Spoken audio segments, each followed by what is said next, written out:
Hello everyone, this is Neha Khurana and welcome to एसन classes. Guys, आज मैं आपसे डिस्कस करूंगी लेसन 2 जो है रिलेटेड क्लास 8 की ज्योग्राफी से, और क्लास 6 और 7 की हिंदी मीडियम की जो है पीडीएफ मैं आपको प्रोवाइड ज़रूर करूंगी। आप मुझे अपनी मेल भेजिए और मैं आपको उसकी पीडीएफ ज़रूर भेजूंगी। और आज हम डिस्कस करेंगे क्लास 8 इंग्लिश मीडियम की लेसन नंबर 2, और जो क्लास 6 और 7 की हिंदी मीडियम की, आप उसको ज़रूर देखिए। उन वीडियो को नीचे डिस्क्रिप्शन बॉक्स में उसका लिंक मिल जाएगा। और लेसन नंबर 1 जो रिसोर्सेज है इंग्लिश मीडियम और हिंदी मीडियम बोथ, उसका जो लिंक है आपको नीचे डिस्क्रिप्शन बॉक्स में मिल जाएगा, और सबकी ही प्लेलिस्ट अलग अलग बनी हुई है। और आज मैं आपसे डिस्कस करूँगी lesson number 2 land, soil, water, natural vegetation and wild life resources. Video ज़रा सा भी हेल्पफुल रहे तो आप इसको प्लीज़ लाइक एंड शेयर ज़रूर कीजिएगा। तो ये मेरा पार्ट 1 रहेगा, और आज मैं आपसे सिर्फ़ और सिर्फ लैंड और सॉइल की ही बात करूँगी, क्योंकि ये जो हमारा लेसन है बहुत ही बड़ा है, तो इसको मैंने पार्ट्स में डिवाइड किया है। और चलिए वीडियो शुरू करते हैं आज की। चलिए, in a small village in Tanzania, Africa, mama gets very early in the morning in to fetch water. She has to walk a long way and return after a few hours. She then helps her mother in the house and joins her brother in taking care of their goats. Tanzania है जो Africa में है, एक village है Tanzania नाम का। वहाँ पर एक मामा लड़की की बात हो रही है। वो क्या करती है, वो सुबह जल्दी उठती है और पानी भर कर लाती है, और बहुत दूर जाती है पानी भरने के लिए, और थोड़े घंटे बाद वापस आ जाती है। आने के बाद वो अपनी मदर की हेल्प करती है और अपने ब्रदर के साथ वो जॉइन करती है कि गॉड्स की मतलब कि भेड़ की देखभाल करने के लिए। All her family on is a piece of a rocky land around their small hut. rocky land को कहते हैं चट्टानी भूमि। चट्टानी भूमि उनके आसपास है, जो उनका एक स्मॉल सा हट है, झोपड़ी है, उनके आसपास बसी हुई है। Mama's father can barely grow some maize and beans on it after toiling hard. मेज़ को हम कहते हैं मक्का, और बीन्स को हम कहते हैं सेम, मतलब कि ये दोनों वो ग्रो करते हैं, फसलों को उगाते हैं, जो मामा के जो फादर हैं, और बहुत ही हार्ड वर्किंग है। This is not enough to feed their family the whole year. इतना इनफ नहीं होता पूरे साल एक फैमिली को फीड करवाने के लिए, ठीक है, इतना सफिशेंट नहीं है। अब बात करेंगे हम पीटर की। Peter lives in the heart of the sheep rearing region in the New Zealand. और यहाँ पर अब बात हो रही है न्यूजीलैंड की, ठीक है। और शीप रियरिंग का जो मीनिंग है वो है भेड़ पालन। यहाँ पर रहने वाले व्यक्ति का नाम है पीटर, जो न्यूजीलैंड में रहता है, और वो भेड़ पालन करता है। और वूल प्रोसेसिंग वहाँ पर, मतलब कि ऊन का बहुत ज़्यादा व्यापार होगा, तो ऑब्वियस सी बात है कि जहाँ पर भेड़ पालन है तो वहाँ ऊन की बात ज़रूर होगी। वहाँ पर फैक्ट्री है, वूल प्रोसेसिंग फैक्ट्री है। Every day when he returns from school, जब भी वो स्कूल से वापस आता है, Peter watch his uncle taking care of their ship. जब भी वो स्कूल से आता है तो वो अपने अंकल को यानी चाचा को देखता है कि वो भेड़ों की देखभाल कर रहे हैं। Their sheep yard is situated on a wide grassy plain with hills in far distance. जो उसकी शिप यार्ड है, ठीक है, शिप यार्ड जो है पड़ी वहाँ पर, वो ग्रासी प्लेन में रहती है। विस्तृत घास के मैदान जिसको बोलते हैं वाइड ग्रासी प्लेन, वहाँ पर ये बसी हुई है। It is manage in a scientific way using the latest technology. Scientific way मतलब कि वैज्ञानिक रूप से लेटेस्ट टेक्नोलॉजी, जो बिल्कुल लेटेस्ट हमारी प्रौद्योगिकी होगी, उसको लेकर वो उसको मैनेज करते हैं। Peter family also grows vegetables through organic farming. Organic farming होता है गाइस जैविक कृषि के द्वारा, वो सब्जियों को भी उगाते हैं न्यूजीलैंड में। अब बात होगी, हमने दोनों पक्षों की बात सुन ली, मामाज की भी बात सुन ली और पीटर की भी बात सुन ली। जो मामा है वो अफ्रीका में रहती है और जो पीटर है वो न्यूजीलैंड में रहती है। तो इससे क्या, हमने इन दोनों को क्यों पढ़ा, अब देखते हैं कि हमने इनको क्यों पढ़ा। मामास एंड पीटर से stay in 2 different parts of world, बिल्कुल है, and led very different lives, बिल्कुल अलग अलग ज़िंदगी वो जी रहे हैं। This difference is because of the difference in quality of land, soil, water, natural vegetation, animal and the usage of the technology. क्यों है, किस बात का डिफरेंस है इन दोनों में? वहाँ की जो है मिट्टी अलग है, भूमि अलग है, पानी अलग है, प्राकृतिक वनस्पति, नेचुरल वेजिटेशन जिसको बोलते हैं, वाइल्ड लाइफ रिसोर्सेज, वन्य जीवन संसाधन, एनिमल, सब कुछ, और टेक्नोलॉजी, प्रौद्योगिकी, सब कुछ अलग है। तो इस वजह से ये दोनों एक दूसरे से अलग दिख रहे हैं।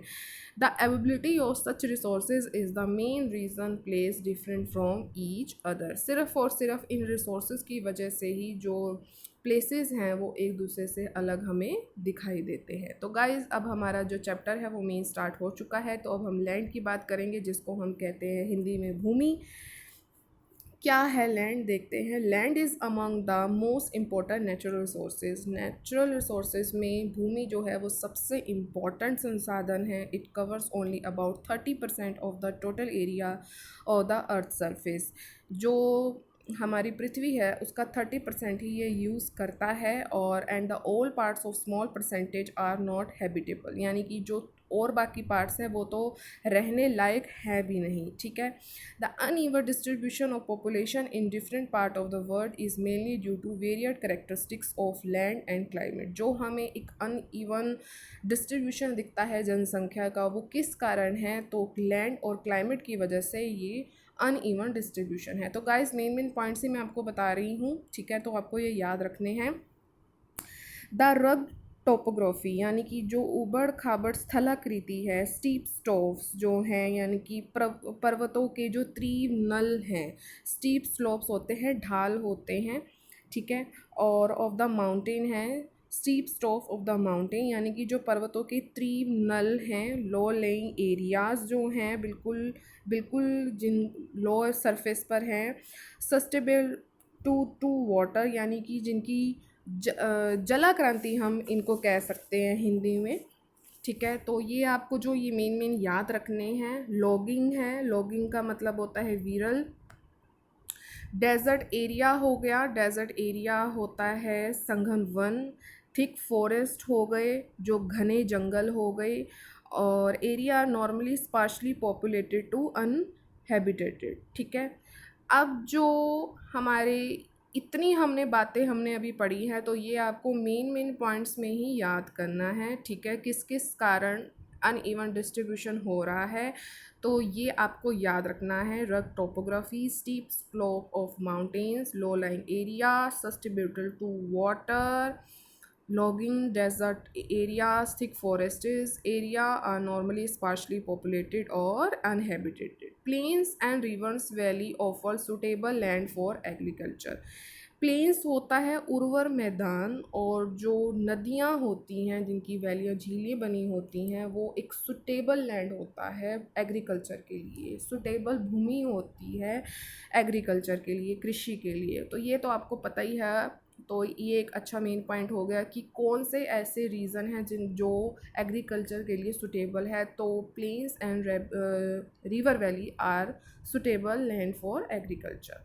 Hence these are the densely populated area of the world. तो डेंसली का मतलब होता है सघन वन क्षेत्र, तो ये वहाँ ज़्यादा बसते हैं। ठीक है, अब हम बात करेंगे गाइस लैंड यूज़ की, कैसे हम भूमि का यूज़ करते हैं। Land is use for different purpose such as agriculture, कृषि में करते हैं, फॉरेस्ट्री में हो गया, वन में हो गया, माइनिंग में हो गया, बिल्डिंग में हो गया, houses, roads and setting up of industry. This is commonly term as land use. तो लैंड यूज़ में आप ये सब राइट डाउन कर सकते हैं।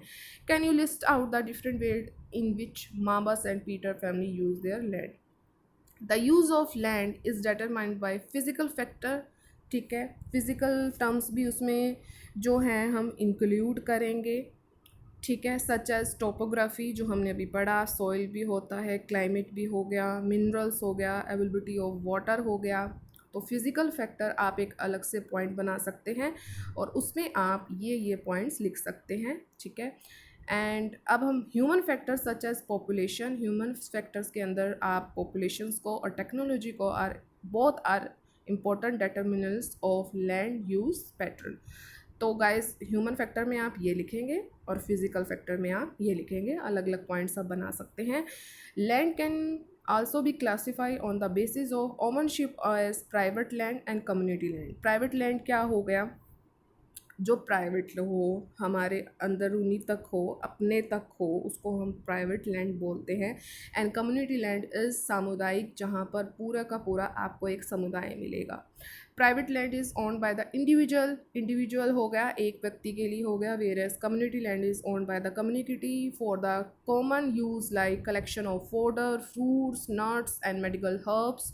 This community lands are also known as common property resources. यानी कि आपको कम्युनिटी में क्या क्या मिलेगा, तो वहाँ आपको फ्रूट्स मिलेंगे, ठीक है, वेजिटेबल्स मिलेंगे, नट्स मिलेंगे, बीन्स मिलेंगे, हर चीज़ मिलेगी, वो कम्युनिटी के अंदर होगी. तो कम्युनिटी लैंड में आप ये चीज़ें इंक्लूड कर सकते हैं. और इनको क्या कहते हैं ये भी आपको पता लग गया. People and their demands are very ever growing but the availability of land is limited. जो पीपल्स की डिमांड है वो दिन ब दिन बढ़ती जा रही है, लेकिन जो लैंड है, भूमि है, उसके सोर्सेज बहुत ही कम है. The quality of land also different from place to place. जो लैंड की क्वालिटी है वो बिल्कुल बदल चुकी है, प्लेस टू प्लेस अलग अलग होती है, वो आपको भी पता है guys. People started encroaching the common lands to build up commercial area, houses, complexes in the urban area and to expand the agriculture land in rural area. यानी कि इसका कहने का मतलब ये है कि जो पीपल हैं, जो लोग हैं, अपना ज़्यादा से ज़्यादा जो ध्यान करते हैं कमर्शियल एरिया को डेवलप करने में ज़्यादा करते हैं. वहाँ पर अपने हाउसिंग कॉम्प्लेक्स को बनाते हैं. शहरों में और नगरों में गांव में वो एग्रीकल्चर पे ज़्यादा ध्यान देते हैं. Today the vast changes in the land use pattern also reflect the cultural change in our society.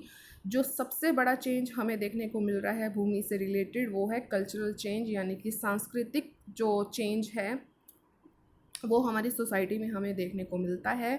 Land degradation, landslide, soil erosion, desertification and the major threat to the environment because of the expansion of agriculture and construction activities. जो land degradation है इसको हम कहते हैं guys निम्नीकरण, and landslide को कहते हैं हम भूस्खलन, ये आपको याद रखना है. सॉइल इरोजन को कहते हैं हम मृदा अपरदन, और डेस्ट्रिफिकेशन को हम कहते हैं मरुस्थलीकरण.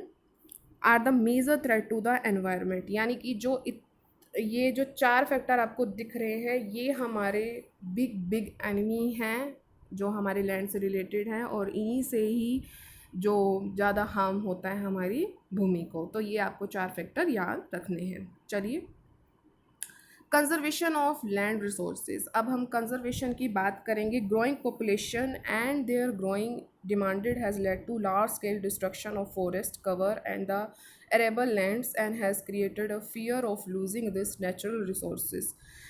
जो हमारी जनसंख्या बढ़ती जा रही है दिन ब दिन, वो ग्रोइंग डिमांड बढ़ती जा रही है लोगों की, उससे क्या होगा, जो फॉरेस्ट हैं उनका ज़्यादा से ज़्यादा डिस्ट्रैक्शन होगा. ठीक है, फॉरेस्ट को जलाया जाता है और उससे क्या होता है कि जो संसाधन है वो धीरे धीरे क्या हो रहे हैं, वो विलुप्त होते जा रहे हैं. तो एक बहुत बड़ा फियर फैक्टर है ये. Therefore the present rate of degradation and the land must be checked. जो डिग्रेडेशन है जिसको हम कह रहे हैं निम्नीकरण, ये बिल्कुल ही चेक किया जा रहा है. Afforestation has reclamation, regulated use of chemical pesticide and fertilize and checks on overgrazing are some of the common method used to conserve land resources.